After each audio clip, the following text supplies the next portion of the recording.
South Glens Falls is striving for history. The Bulldogs have not had a winning season since back in 1992 as they sit at 2-3 this year. Our Jason Lewis joins me now to tell us about some of the obstacles along the way. Jason? That's right, Doug. The Bulldogs are working to push through adversity, but for one senior on the field, facing a challenge is part of life.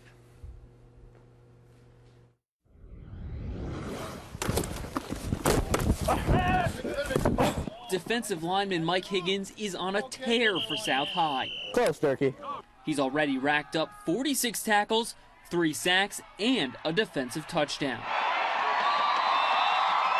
But it wasn't always that easy. Let's rewind 11 years. Higgins was 7, playing Pop Warner for Greenwich. I went downfield and I made a block, and I got a kid's foot caught on my cleat, and it just got all tangled up, and my toes started to hurt. Turned out to be broken toes, and for a couple months they never healed, and we never understood why. And then one day we decided to go to the doctors, and they found out that it happened to be at first type 1 diabetes, which later led to us finding out that it was rheumatoid arthritis as well. The Greenwich All-Stars career hit an all-time low, and as a 7-year-old, Higgins had a long road ahead of him. I was scared at first, I really was. I didn't really know what to expect. I didn't know anyone else with it because I was so young. I always thought of it as an old person disease. It was pretty tough, actually, just going from that starter role to a bench player. It's kind of hard to do because you're used to being at the top and then going to the bottom, and you just feel like you're never going to work your way back up. Higgins pushed through the problems and continued to play football. In 8th grade at South Glens Falls, he came into his own. He really started to step it up, and we noticed some things. And in one particular game, he really was making some nice plays, and then he came out of that game. I didn't feel so good, and I asked to come out, which was extremely rare for me, and I just knew something was wrong. You know, he was actually pretty pale, so we just kind of thought he was getting sick, like normal, and sat him down for the rest of the game.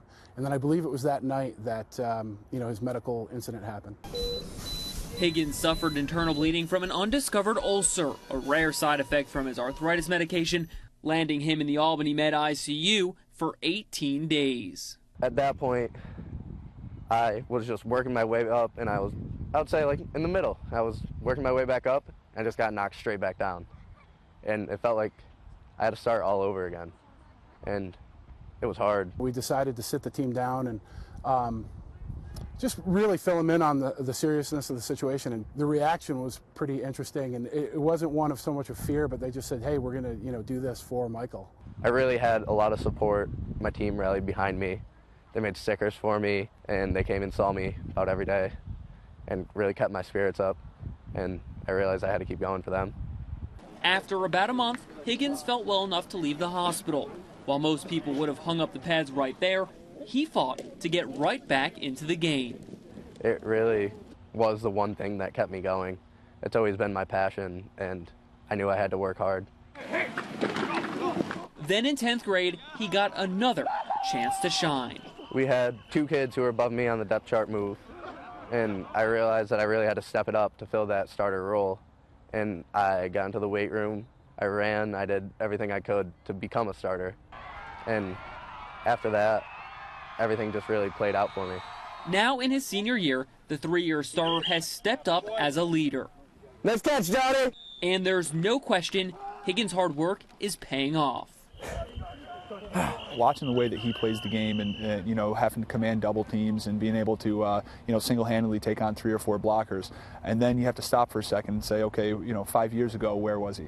And I think when you look at it from that regard, it really gives you a whole new perspective on it. I'm really just happy that I can be out here every day. There's kids all around the country that want to play this sport every day and can't. And there's a lot of kids with arthritis in this country too that can't play any sports at all. And I'm extremely lucky that I can come out here and do this every day and do the sport I love. In his final season at South High, Higgins has one goal: lead the Bulldogs to their first winning season in 23 years.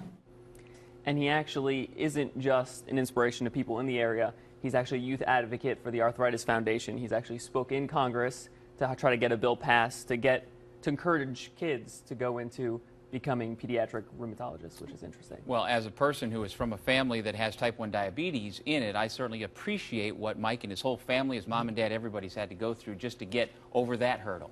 Absolutely. And also his sister actually is in med school right now. She's a sophomore, so she's trying to become a pediatric rheumatologist. So it's kind of cool to see how, you know, his story really shaped that family, and the fact that she's trying to make an impact in that field as well. Yeah, I know you told me before that Mike and his sister are very, very close, and so I appreciate what she's trying to do for others who suffer like her brother has. Absolutely. And for South Glens Falls, they have a big game this weekend, 4-1 Green Tech, so it'll be interesting to see if they could get over that hump and maybe get into 500 at that 3-3 mark. That'll be a good litmus test, no doubt. Thank you, Jason.